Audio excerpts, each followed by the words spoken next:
I'm happy these young men are getting money, but it's taking the love out of the game from a coach's point of view because they get all the money, all the minutes, all the shots, and then I want to practice hard. Y'all every year. You got to re-recruit your own guy. Soon as the season over, hey man, come on, let's meet.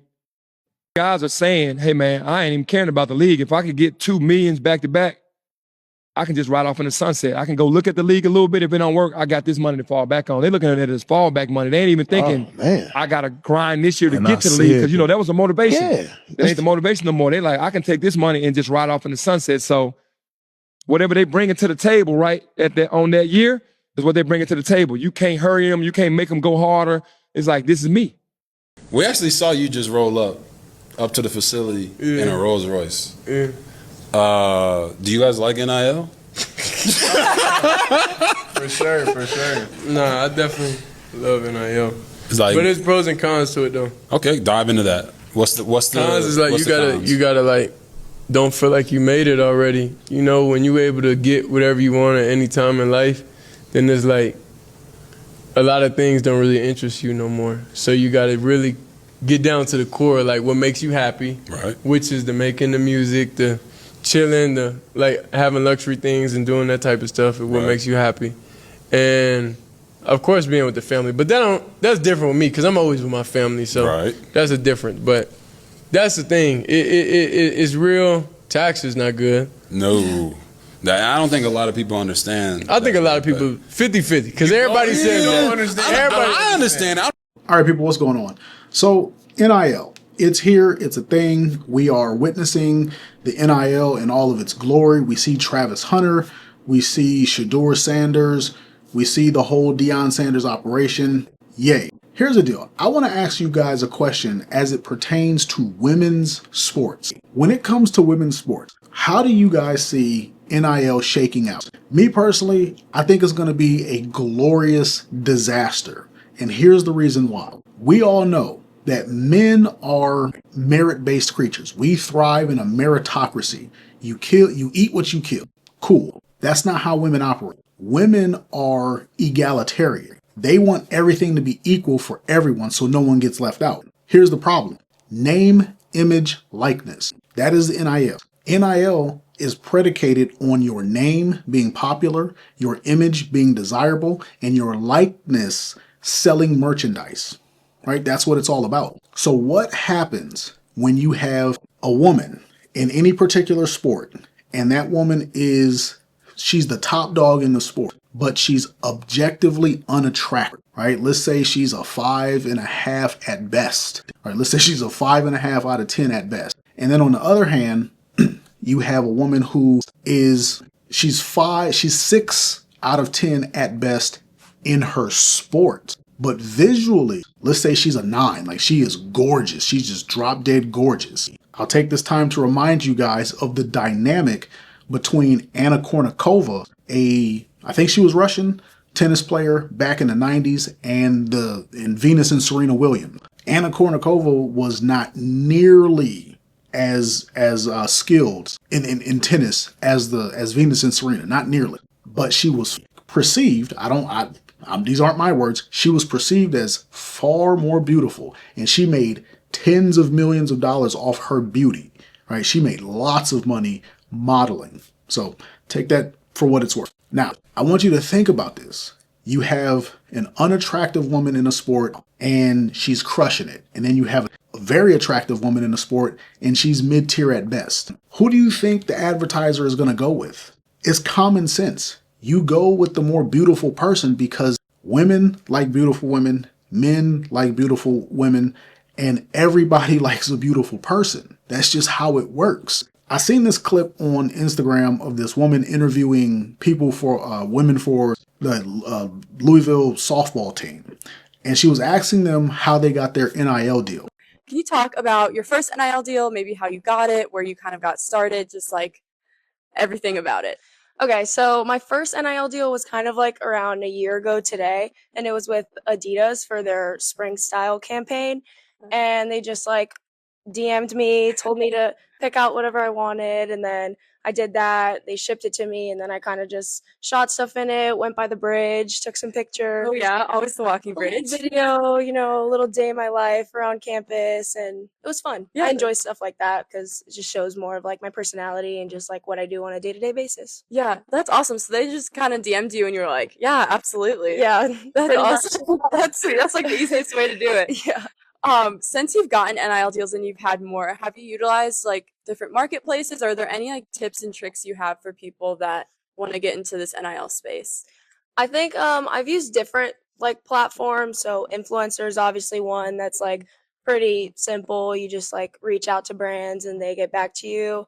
And then Open Doors, I've also done a couple with them. Mhm. And other than that, just like DMing people and like Yeah. honestly sometimes it's easier to just go directly to the company. Yeah. So I just kind of use it all and make it work. Yeah, nice. I love it. So what has been Now, it doesn't seem to me that these women had to be the top dog in the sport in order to get their NIL deal. Okay, that's basic advertising. You get somebody who's desirable, not somebody who's necessarily the best at it. It certainly helps if you can get Tom Brady or, whomever is the top dog in the sport to advertise your product. But at the end of the day, you want a person who's popular and well received. So think about it. It seemed like these women had an inside connect to the NIL sponsors. So it seems like these NIL people are reaching out to people through social media and other means, not necessarily, officially through the colleges. It doesn't look like you hit some sort of magic number in terms of points scored and, things like that. So if that's the case, this girl who's unattractive, she can score all the points she wants. But the girl who's not doing much except being very beautiful and having a large social media presence, that's the girl who's going to get the sponsorship. Think about it. You don't use someone who doesn't fit the pickup truck culture or brand to sell pickup trucks, right? You don't go get a nerd or a dweeb to advertise pickup trucks. You go get a big, burly, husky guy who looks like he came up off of a farm in Montana. That fits the bill, right? You don't go get somebody who fits the hip hop profile necessarily to sell tech. You get someone who's more urban and maybe a little bit more, you guys know that you get somebody who looks like they work at an Apple store to sell tech, unless you have Android, and then all bets are off. The point of the matter is, when it comes to selling product, you get someone who can, in fact, move the product, somebody who fits the culture and the narrative that you're trying to put out there. The unattractive woman, and we're just going to use women for this, the unattractive woman might not be able to sell that product, but that beautiful woman, she could sell water to a well. Women listen to beautiful women. Men listen to beautiful women.